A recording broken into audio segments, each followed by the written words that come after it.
இன்னைக்கு எல்லாருக்கும் பிடிச்ச பிசி பேலா பாத் செய்யலாமா? என்னங்க செய்யலாமா? செய்யலாம். நம்ம நார்மலாக சாம்பார் சாதம் சாப்பிடுவோம்ல, அதோட இது நல்லா டேஸ்டியாக இருக்கும் இது. அதனால் இது வந்து பிசி பேலா பாத் எல்லாருமே கொஞ்சம் நிறைய பிடிக்கும் இது. சரி, அதை எப்படி செய்யணும்னு சொல்லி பார்ப்போம். ஃபஸ்ட்டு வந்துங்க 1/2 டம்ளர் துவரம்பருப்பு எடுத்துருக்கோம். அதே அளவுக்கு 1/2 டம்ளர் வந்து அரிசி எடுத்துக்கணும். இந்த கரெக்டாக இது 1 டம்ளர் வச்சுக்கலாம். இப்போ இந்த 1 டம்ளர் அளவுக்கு நான் சொல்கிறேன். இதை ஃபஸ்ட்டு கழுவி ஊற வச்சுக்கலாம்.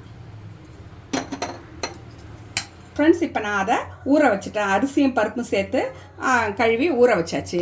இப்போ என்ன செய்யணும், நம்ம அதுக்கு வேண்டிய இன்க்ரீடியன்ஸாக வறுத்து அரைச்சிக்கணும். அதுக்கு என்னென்ன வேணும், அந்த 1 டம்ளர் அரிசி பருப்புக்கு என்னென்ன வேணுமோ அதை நான் வச்சுருக்கேன். அதுக்கு என்னன்னா 1/2 ஸ்பூன் தனியா, 1 ஸ்பூன் கடலைப்பருப்பு, 1 ஸ்பூன் உளுத்தம்பருப்பு, 1 ஸ்பூன் மிளகு, 1/2 ஸ்பூன் சீரகம், 1/4 டீஸ்பூன் வெந்தயம், 1/4 டீஸ்பூன் பாப்பி சீட்ஸு, கசகசா, இது ஒரு 5 காஞ்ச மிளகா, 2 இது கிராம்பு, ஒரு பட்டை, ஒரு ஏலக்காய், இதெல்லாம் நம்ம எண்ணெய் விட்டு வறுத்து அரைச்சிக்கலாம். சரி, இது என்ன பக்கத்தில் வச்சிருக்கேன். அது லாஸ்டா வந்து தேங்காய் லாஸ்டா போட்டுக்கணும்.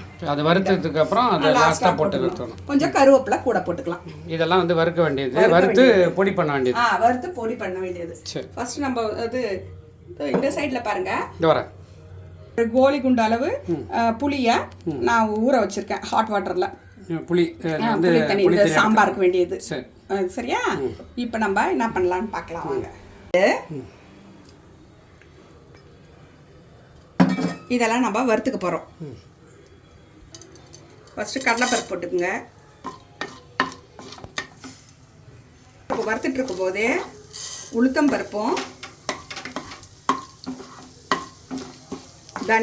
தனியாவும் போட்டுக்கோங்க.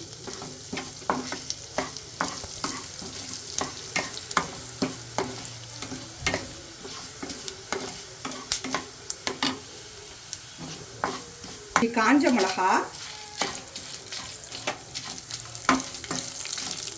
மிளகு 1 ஸ்பூன்,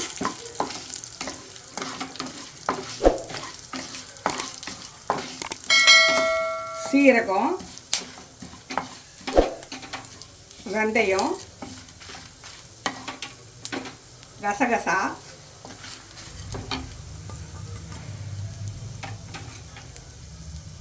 இந்த மசாலா ஐட்டம்ஸ், ஒரு குட்டி பட்டை, 2 கிராம்பு, ஒரு ஏலக்காய், எல்லாத்தையும் வறுத்துக்கலாம். கடைசியாக அந்த 1/4 கப்பு தேங்காவையும் அப்படி ஒரு இது போட்டுக்கிட்டு, அதுக்கப்புறம் ரொம்ப இது பண்ண வேண்டாம், சும்மா ஒரு லைட்டாக ஒரு வதக்கல் தேங்காய் போட்டோன்னு. இப்போ ஆஃப் பண்ணிடலாம் ஃப்ரெண்ட்ஸ். லைட்டாக ஒரு வதக்கு தான், தேங்காவை போட்டு ஒரு வதக்கினேன், அதோட ஆஃப் பண்ணிடலாம். கொஞ்சம் ஆறின உடனே நம்ம மிக்சியில் போட்டுப்போம். மிக்சியில் போடும்போது என்ன பண்ணணும்னு சொல்கிறேன். இப்போ அந்த ஆறின இந்த வறுத்து வச்சுருக்கோம்லங்க, அதெல்லாம் என்ன பண்ணணும், கொஞ்சம் கருவேப்பிலை போட்டுக்குங்க. அதிலே கொஞ்சம் கருவேப்பிலை போட்டு மிக்ஸி ஜாருக்கு மாற்றிக்கிறேன். ஆமாம், மிக்ஸி ஜாருக்கு மாற்றிக்கிறேன்.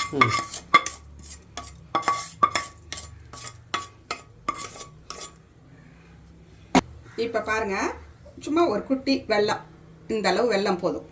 அந்த வெல்லத்தை அதில் போட்டுக்கோங்க. இப்போ நான் புளி ஊற வைக்க சொன்னேன் இல்லைங்க, புளி ஊற வைக்க சொன்னேன்ல, அந்த புளியும் இதோடவே போட்டுக்கலாம். புளியை போட்டுக்கணுமா? இதுலேயே போட்டு அரைச்சிக்கலாங்க. இதிலே போட்டுக்கோங்க. அப்போ அந்த தண்ணி மட்டும் நீங்கள் வேறு தண்ணி ஊற்ற தேவையில்ல, இந்த புளி தண்ணி ஊற்றி வச்சுருக்கோம் இல்லையா, அதை ஊற்றியே அரைச்சிக்கலாம். இப்போ இதை நைஸாக அரைச்சிட்டு வந்துடலாம்.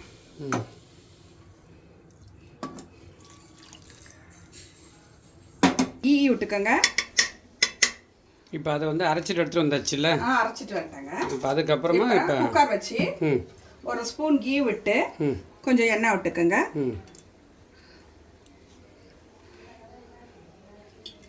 எண்ணெய் விட்டு இப்போ தாளிச்சுக்க போகிறோம். அதுக்கு என்னென்ன வச்சுருக்கேன்?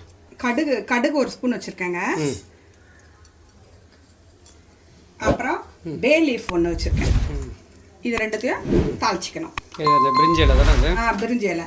இந்த முந்திரி பருப்பு வச்சுருக்கேன் பாருங்க, இது லாஸ்ட்டாக நம்ம மேலே கார்னிஷ் பண்ணுறதுக்கு வறுத்து போட்டுக்கலாம். இந்த எண்ணெயும் இது எண்ணெயில் இது பொரிஞ்சு விட்னாங்க. இந்த வெங்காயம் ஒரு பெரிய வெங்காயமும் ஒரு 5-6 சின்ன வெங்காயமும் போட்டு சரி இதில் எப்படி தாளிக்கணுமா? ஆமாங்க, தாளிக்கணும்.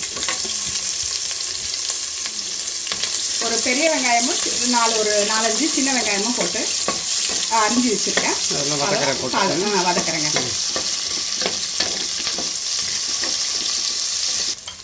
வெங்காயத்தை போடும்போது கொஞ்சம் உப்பும் போட்டுக்கோங்க. வெங்காயம் நல்லா வதங்கிடும்.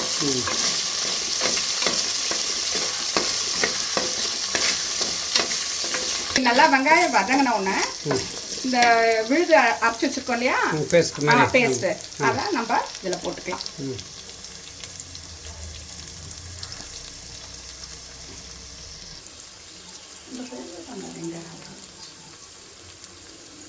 இப்போ நல்லா வதங்கிடுச்சு இல்லையாங்க. இது வதங்கின உடனே அந்த மிக்சி கழுவின தண்ணியெல்லாம் ஊற்றிக்கலாம். ஒரு மொத்தம் 4 டம்ளர் ஊற்றிக்கணும். நம்ம 1 டம்ளர் அரிசி பருப்புக்கு 4 டம்ளர் அளவு. 2 இப்போ 3 4ங்க. மொத்தம் 4 டம்ளர். 1/2 டம்ளர் அரிசி 1/2 டம்ளர் பருப்புக்கு 4 டம்ளர் ஊற்றிட்டு இப்போ உப்பு செக் பண்ணிக்கோங்க. வேண்டிய அளவு கரெக்டாக போட்டிருக்கோமான்னு சொல்லிட்டு கொஞ்சம் ஒரு கல் தூக்கலாக இருக்கணும். அந்த தண்ணி நீங்கள் இது பண்ணி பார்த்தீங்கன்னா ஒரு கல் தூக்கலாக இருக்கணும். அது மாதிரி பண்ணிக்கோங்க. உப்பு போட்டுக்கோங்க. இது கொதிக்கட்டும். இது எவ்வளோ நேரம் கொதிக்கணும்? ஒரு 10 நிமிஷம் கொதிக்கலாம். சரி. இப்போ நல்லா கொதிக்குது பாருங்க. இப்போ கருவேப்பிலை போட்டுக்கோங்க. இந்த அரிசியும் பருப்பும் கழுவி வச்சிருக்கீங்க இல்லையா, அதை போட்டுக்கலாம்.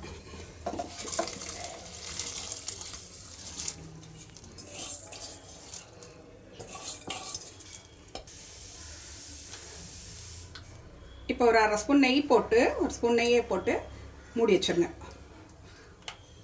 1 ஸ்பூன் நெய்யை போட்டு ஒரு 4 சவுண்டு விடலாம். ஸ்லோவாக ஒரு மீடியம் ஃப்ளேம்லேயே வைங்க. ரொம்ப ஃபாஸ்ட்டில் வச்சிடாதீங்க. ஒரு மீடியம் ஃப்ளேம்லேயே வச்சு ஒரு 4-5 சவுண்டு விட்டுக்கலாம். இது மூடிட வேண்டியது தான். வெயிட் போட்டாச்சுங்க. ஒரு 4 சவுண்டு இந்த பாருங்கள். இது ஃப்ளேம் வந்து சின்னதாகவே வைங்க. வச்சுட்டு ஒரு 4 சவுண்டு வர 4 சவுண்டு வர வரைக்கும் அப்படியே விட்டுற வேண்டியது. ஆமாங்க. சரி, 4 சவுண்டு வந்ததுக்கப்புறம் நம்ம திறந்து பார்க்கலாம்.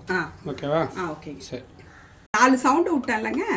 இப்போ திறந்து பார்க்கலாம் எப்படி இருக்குன்ட்டு.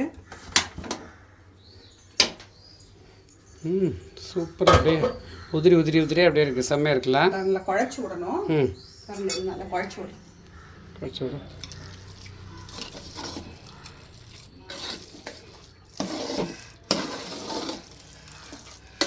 குழைவா வெந்தாச்சு. இப்போ வந்து நம்ம முந்திரி பருப்பை வறுத்து போட்டுக்கலாம். கொஞ்சம் கருவேப்பிலை கொத்தமல்லி லாஸ்ட்டாக போட்டுக்கலாம். இது நல்லா முந்திரி பருப்பை வறுத்து போட்டுக்கலாம். இந்த வறுக்கிறதுல அது அப்படியே கட் பண்ணி இந்த கருவேப்பிலை கொத்தமல்லியெலாம் எல்லாம் பிடிச்சி போட்டுக்கலாம்.